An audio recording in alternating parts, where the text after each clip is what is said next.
Vamos a ir a la palabra del Señor en esta tarde y les quiero invitar al libro de Lucas, capítulo 5, verso 27, donde encontramos las siguientes palabras de nuestra segunda lectura. Después de estas cosas salió y vio a un publicano llamado Leví, sentado al banco de los tributos públicos, y le dijo: sígueme. Y nuestro tema para esta hora se titula Gracia para un gran pecador. Y este pecador es individualizado en este relato. Su nombre es Leví, a quien también nosotros conocemos como Mateo. Y este hombre era, como se nos expresa aquí, un hombre que recaudaba impuestos. Era un publicano, era un hombre odiado por el pueblo. Así que pensamos, el Señor había hecho algunos milagros. Seguramente Leví había sido testigo ocular o había escuchado acerca de lo que Cristo había hecho, había enseñado. Y él estaba haciendo lo que hacía como recaudador de impuestos.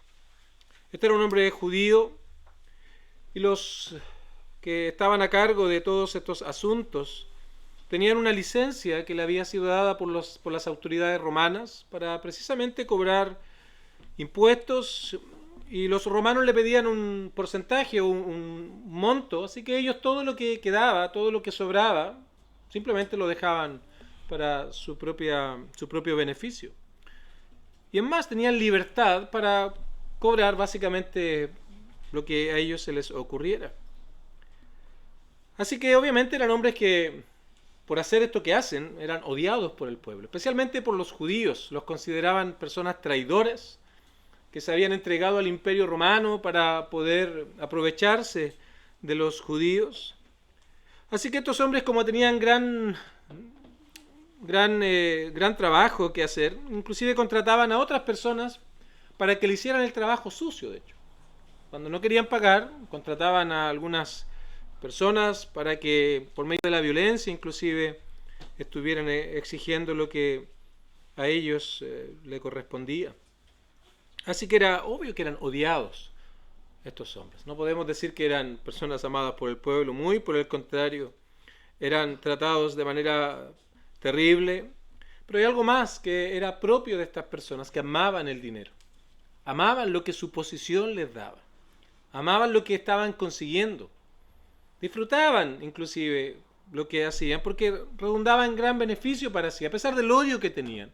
Así que simplemente a ellos les quedaba juntarse con personas que hacían lo mismo que ellos, porque nadie más se iba a reunir.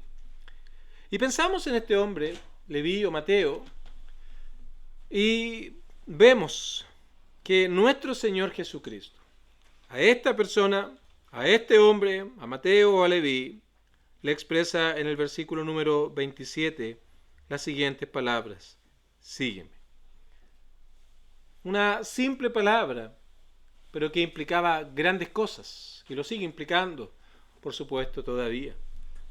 Seguir al Maestro, seguir a Cristo en aquellos años era señal de dejarlo todo, señal de finalmente ser odiado también por la gente, por el pueblo, especialmente después de que nuestro Señor fue al cielo, después de resucitar. Creer en Cristo, decir que Él era el Señor, Jesucristo es el Señor, era sinónimo de simplemente ser abandonado, ser dejado, ser menospreciado. Así que obviamente esta palabra sígueme, que parece trivial hoy en día, revestía gran relevancia. E insisto, cuando la entendemos bien, sigue revestiendo gran relevancia para nuestros tiempos, lo que es seguir al Señor. Así que los religiosos de la época, obviamente, no se iban a juntar con estos publicanos y pecadores. Eran lo vil, eran lo menospreciado, eran la paria de la sociedad. Eran realmente tratados con mucho desprecio. Así que lo que menos iban a hacer los escribas, los fariseos, los religiosos, era siquiera juntarse por un momento con estas personas. Entonces, cuando llegamos al versículo número 30, y vemos a Jesús reunido con Leví y sus amigos, Ellos se preguntan, ellos de hecho murmuran, lo que estaban viendo con sus ojos no tenía sentido, que Jesús, que decía ser el Mesías, venía a reunirse con publicanos y pecadores. Para ellos esto era algo absurdo, era algo extremadamente raro. ¿Cómo podría el que dice ser el Mesías juntarse con este tipo de personas? Juntarse con este tipo de gente. ¿Qué está pasando aquí? Es como, ¿de qué me hablan? Entonces ellos dicen en el verso 30, los escribas y los fariseos murmuraban contra los discípulos, diciendo, ¿por qué coméis y bebéis con publicanos y pecadores? Esa era la interrogante de estos hombres, que odiaban a los publicanos, a los pecadores, entre los cuales había un hombre llamado Leví, a quien nuestro Señor Jesucristo le dice simplemente, sígueme. Y llegamos al verso 31, porque este es un hermosísimo versículo. Y el Señor responde con tanta sabiduría a la murmuración y a la pregunta que hicieron los religiosos, los escribas y los fariseos. Él respondía con tanta certeza. Él respondía con tanta claridad. Y por un lado, esta respuesta del versículo 31, los que están sanos no tienen necesidad de médicos, sino los enfermos, muestra el evangelio de amor en tan simples y hermosas palabras. En una realidad cotidiana, en algo que no era ajeno a la gente que estaba yendo allí, pero en esas simples palabras manifiesta el evangelio de amor y esperanza que hay para aquellos que reconocen que necesitan un sanador, un salvador. Pero a la vez, con esta misma respuesta, va a dar un golpe, va a hacer un ataque directo al orgullo y a la vanidad de los acusadores, de estos hombres religiosos. A los publicanos y pecadores le provee una respuesta de esperanza, pero a los fariseos, a los escribas, le da un golpe a su vanidad, a su orgullo, para manifestar lo que había en su corazón, lo que realmente estaba dominando su vida. Son hermosas palabras las del verso 31. Los que están sanos no tienen necesidad de médico, sino los enfermos. Es como respondiéndole a estos hombres, yo no he venido a salvarles a ustedes. Y la razón es porque ustedes no necesitan un salvador. Ustedes se creen justos, ustedes se creen sanos. Ustedes se creen que no necesitan absolutamente nada. Se sienten tan satisfechos con la vida que llevan. Se sienten tan completos con el estilo de vida que ustedes tienen, que la verdad yo no he venido a salvarles a ustedes porque ustedes no necesitan un salvador. Ustedes están sanos. Ustedes, en otra parte habla, ustedes se creen justos, como lo dice el verso 32. Yo no he venido a llamar a justos, a aquellos que no necesitan un salvador. Ustedes se conforman con externalidades y creen que aquello es suficiente. Se conforman con este tipo de actitudes y creen que con eso no necesitan nada más. Así que nuestro Señor, por medio de esta respuesta, les dice que Él había venido a salvar a hombres, a pecadores, que habían comprendido que no había esperanza, que no había salvación fuera de lo que Cristo, el Mesías, podía hacer en favor de aquellos grandes pecadores. Así que la ilustración que usa nuestro Señor es bastante especial y bastante clara para entender lo que Él hace en el corazón del hombre. Cuando pensamos en un enfermo, obviamente lo primero que alguien debe reconocer cuando se siente mal es que algo está ocurriendo mal en su cuerpo. La única manera en que vamos a tomar el teléfono, vamos a llamar a la consulta para pedir una hora. Mientras nos sintamos tan bien, mientras nos sintamos tan satisfechos aún con algo lamentable que podamos estar experimentando en nuestro cuerpo físico, mientras no comprendamos la gravedad de la situación actual, jamás vamos a preocuparnos por llamar a alguien para que nos atienda. Por supuesto, también involucra que el enfermo pueda comprender las consecuencias que pueda tener aquella grave enfermedad. Pensamos, por ejemplo, en algunas enfermedades muy graves que trae consecuencias lamentables, no solamente con respecto a la vida, sino inclusive con respecto a los recursos. Enfermedades que se van a llevar todo lo que tenemos. Es un gran costo muchas enfermedades. Entonces, el Señor usa esta ilustración para apuntar ahora a asuntos espirituales.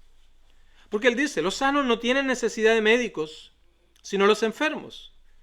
Y luego aplica esto, entonces, para dar el trasfondo espiritual que está presentando aquí. Yo no he venido a llamar a justos, a aquellos que creen no tener necesidad de médico, sino a pecadores, al arrepentimiento, a hombres que comprenden su situación, a hombres que comprenden las consecuencias de aquella situación y a personas que entienden el costo que significa que ellos puedan alcanzar, usando la ilustración, sanidad, usando la explicación, puedan hallar salvación y vida eterna. Así que, con respecto a los asuntos espirituales, esta ilustración nos sirve para poder entender entonces que el hombre necesita comprender su propia realidad delante de Dios. ¿Cuál es su situación actual delante de Dios? ¿Cuál es esa realidad en la cual está delante del Creador, delante del soberano y santo Dios? Debe comprender que su alma, su vida, su ser está completamente desfigurada por el pecado. Que no es algo trivial, no es algo allí sin importancia. Debe comprender que todo su ser, su pensar, su actuar, su sentir, todo lo que envuelve a su propio ser está completamente contaminado por el pecado, de tal manera que su alma está completamente desfigurada con respecto a lo que realmente debería ser.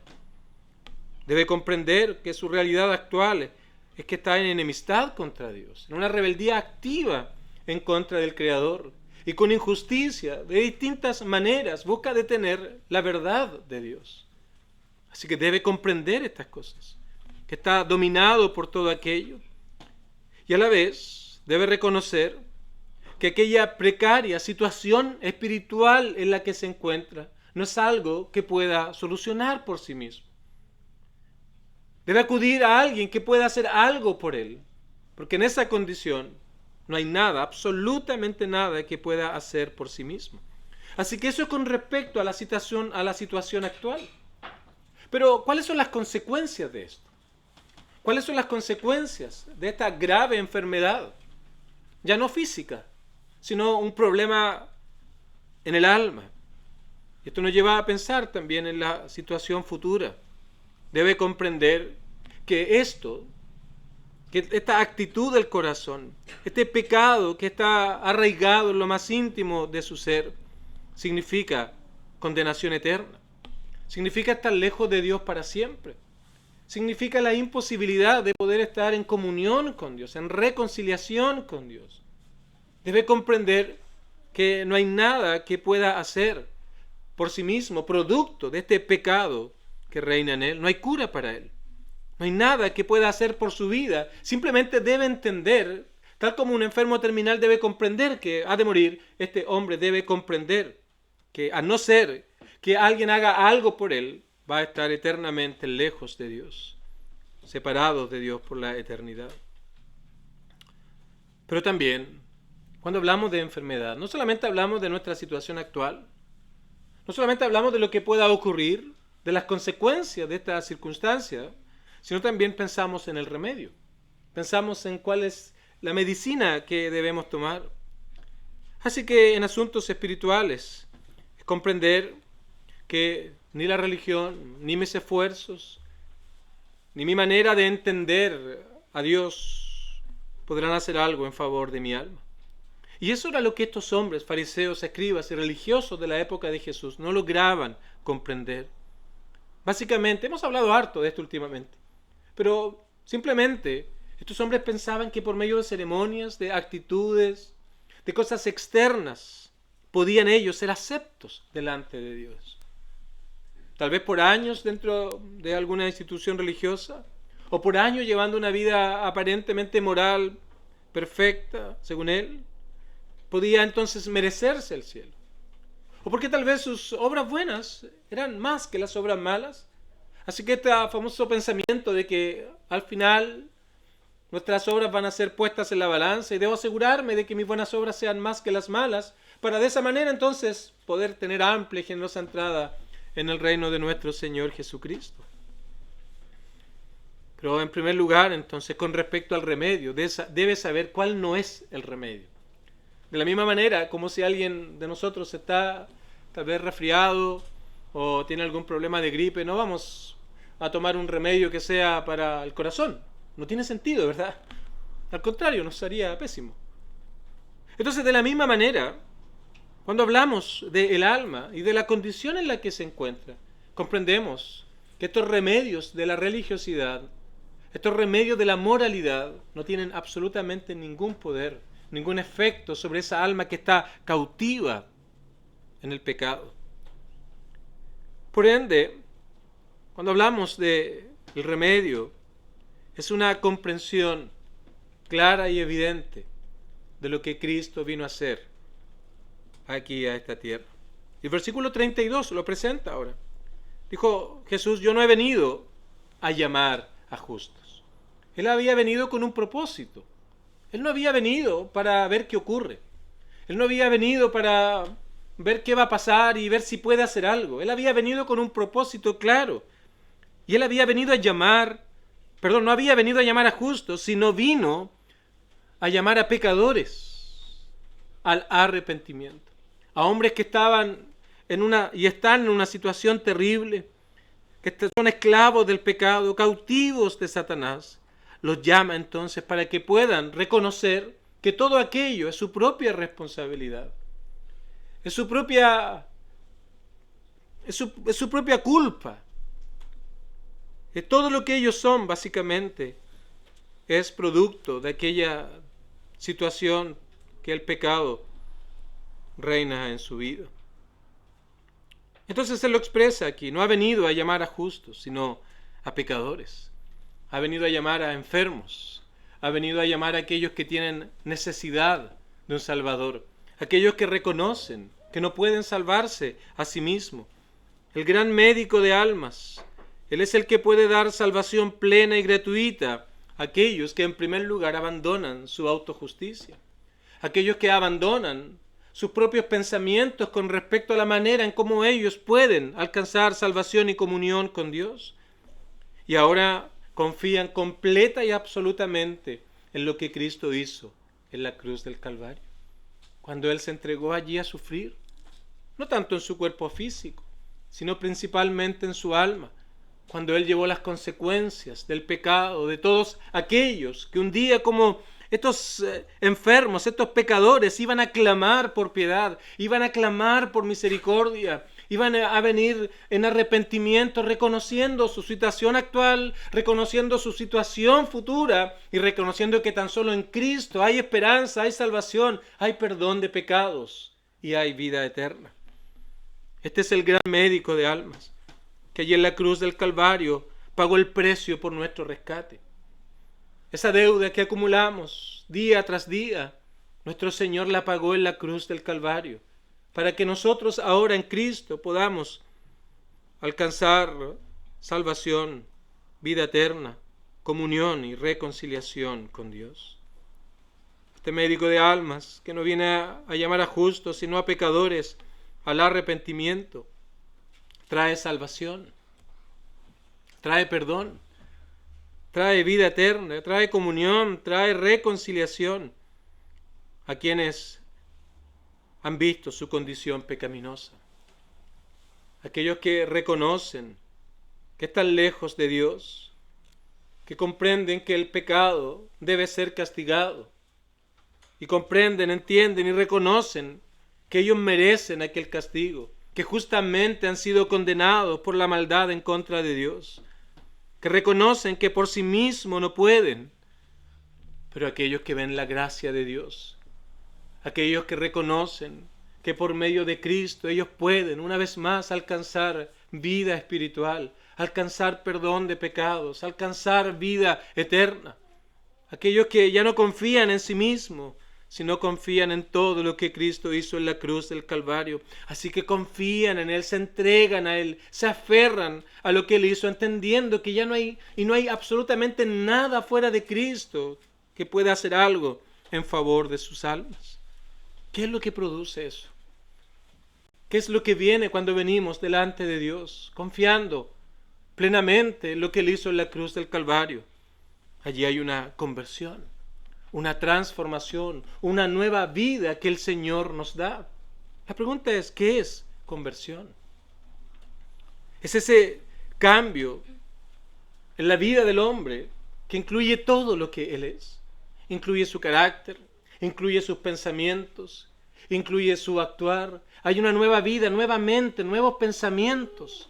De tal manera que ahora hay deleite. Comienza a haber un deleite creciente y progresivo en aquellas cosas que antes despreciaba. Comienza a haber gozo en aquellas cosas que antes, la verdad, no le causaban absolutamente nada. Y comienza a haber ahora una cierta distancia, odio de aquellas cosas que antes él amaba. Porque la conversión es un cambio de mente, es un cambio de corazón. Comenzar a ver las cosas desde el punto de vista de Dios y no de nuestra propia idea, no de nuestro propio entendimiento. Es un cambio en la vida que incluye todo lo que el hombre es. Así que respecto a la conversión podemos decir que es una obra de gracia de Dios. Él ha venido a salvar, a llamar a pecadores al arrepentimiento. Es una obra de gracia de Dios. Leví estaba en lo suyo. Él estaba feliz haciendo lo suyo, hasta que el Señor vino y por gracia le llamó y simplemente le dijo, sígueme. Porque, queridos amigos, jamás vendríamos a Cristo por nosotros mismos. Jamás vendríamos a Cristo por nosotros mismos. Dios tiene que obrar en nosotros. Y es un hecho de gracia que Él hace. Es un favor inmerecido que recibimos. Que el más grande de todos hace algo por el más pequeño de todos, extendiendo misericordia, extendiendo bondad, extendiendo gracia a pecadores. Es un cambio del ser en su totalidad. Mateo, Leví oyó de Cristo. Dios obró en su corazón, trajo convicción de pecado y acudió al llamado del Señor. Mira lo que dice el verso 28. Y dejándolo todo, se levantó y le siguió. ¿Ves el cambio allí? La transformación. Él no solamente se estaba levantando de la mesa de los tributos, él estaba abandonando aquella vida. Él estaba dejando todo de lado, lo que a él le causaba placer, lo que a él le causaba gozo, lo que a él le causaba alegría. Todas aquellas cosas que significaban su vida, en ese momento no tuvo ningún valor para él. Así que lo dejó, lo abandonó absolutamente todo por ahora seguir a Cristo. Ese es un cambio de naturaleza. Ese es un cambio de ser que es ilustrado y presentado aquí en la conversión de Leví. Mateo jamás iba a poder volver a su antigua vida. En ese momento para Mateo era el todo o el nada. Él había amado el dinero, el poder, las riquezas, todas estas cosas que tanto el hombre ama también en este tiempo. Toda su vida significaba conseguir más éxitos, prosperidad, amigos y todo lo demás. Pero ahora todo había cambiado para él, porque eso es la conversión, un cambio de ser, un cambio de vida, un cambio en su mente, un cambio en todo lo que es el hombre. Y así también ocurre en estos tiempos, porque la conversión siempre ha sido igual. Antes éramos enemigos de Dios y ahora hemos sido reconciliados. Antes estábamos en rebeldía contra Dios, éramos enemigos en nuestra mente, haciendo malas obras, pero ahora hay amor por Él. Hay amor por el Salvador. Antes despreciábamos lo espiritual y ahora anhelamos crecer en la vida espiritual. Todo eso es la conversión, un cambio de ser que trae todas estas cosas. Una transformación total, una transformación absoluta. Y todo esto lo vemos aquí en el caso de Leví.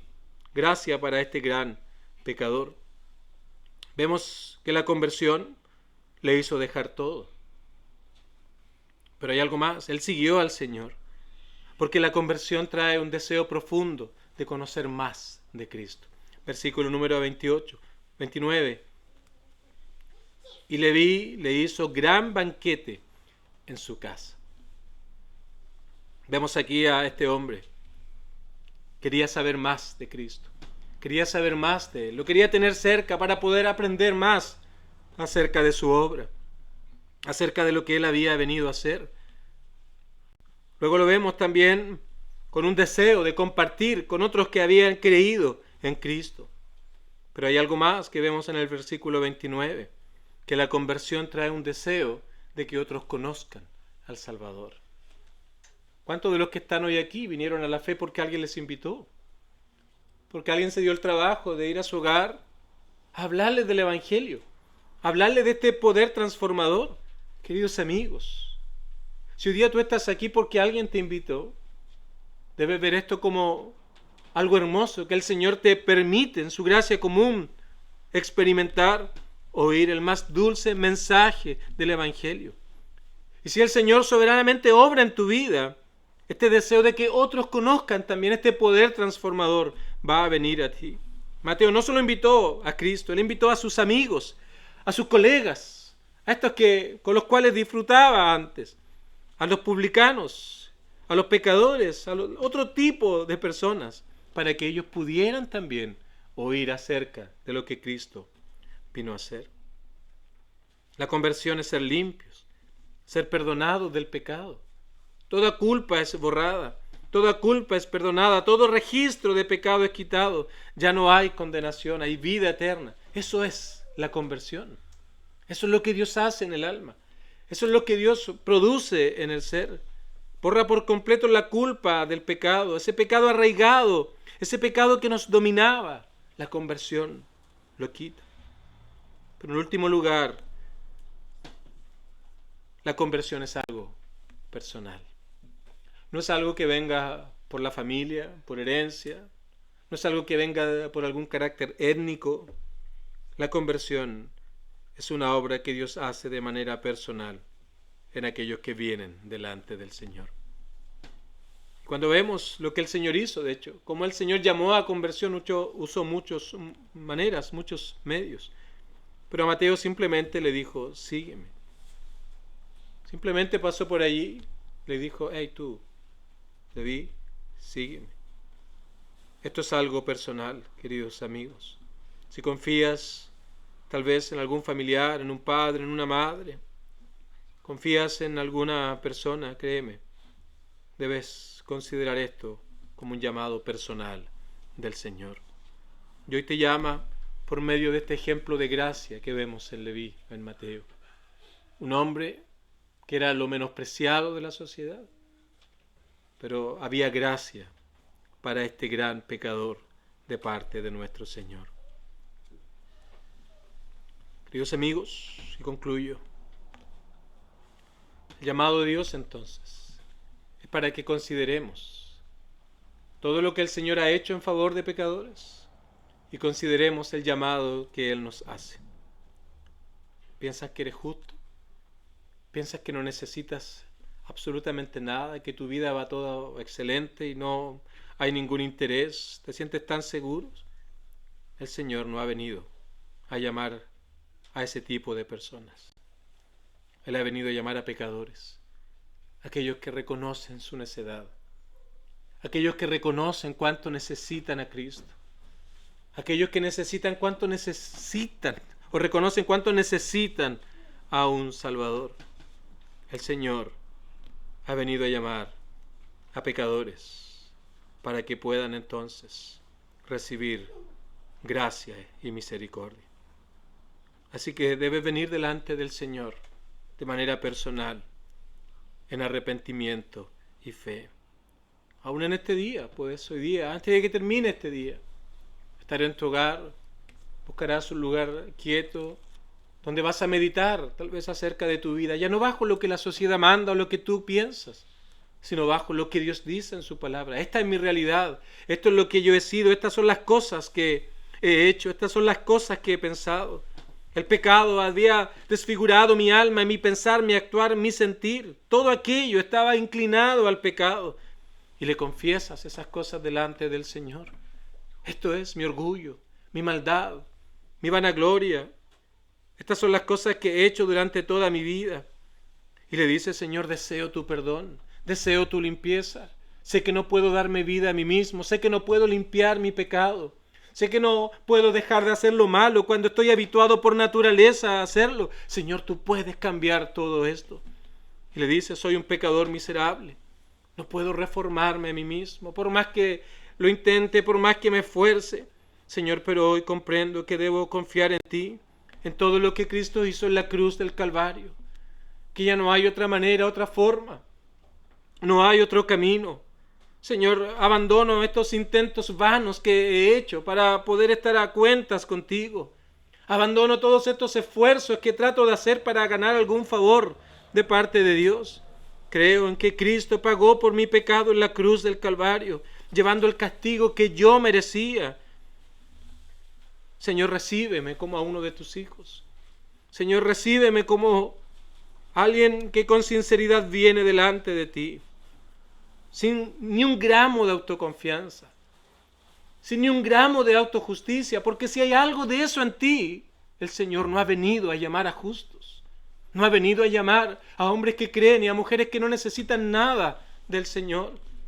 Él ha venido a llamar a hombres y a mujeres que reconocen que tan solo Cristo es quien ha pagado por nuestros pecados en la cruz del Calvario, entregando su vida en rescate por muchos. Si lo haces con un corazón sincero, si lo haces, Dios te oirá y Él te dará una nueva vida. Hará una obra en tu vida. Habrá un cambio de ser. Vas a ser perdonado del pecado. Y vas a comenzar a crecer en la fe. Vas a comenzar a darte cuenta cómo es esa conversión ahora vivida día a día. Cuando desprecies aquellas cosas que has amado por tantos años y ames aquellas cosas que has despreciado por tantos años. Mi pregunta es, ¿has hecho esto? ¿Has venido delante del Señor realmente, con sinceridad, con todo tu corazón? ¿O tal vez está arraigado en una parte de tu corazón una milésima de autojusticia, tratando de agregar esfuerzos y méritos? Y esto es tal vez lo más costoso que nos cueste a nosotros comprender, que no hay nada que podamos hacer, que no hay nada que podamos traer delante del Señor, que no hay ningún esfuerzo, mérito, que nosotros podamos presentar como una ofrenda para que el Señor nos pueda salvar, sino más bien es despojarnos de todo aquello y decirle al Señor, aquí estoy, un mendigo, no tengo nada que ofrecer, tan solo extiendo mis manos para poder recibir lo que tú tienes que darme. Y eso es gracia para el más grande de los pecadores. Queridos amigos, no hay otro camino a Dios. No hay otra manera de estar en comunión con Dios. No hay otra manera de ser reconciliados con Dios. Tan solo confiar únicamente en Cristo, porque es Él que ha venido a llamar a pecadores al arrepentimiento. Que el Señor nos ayude a todos.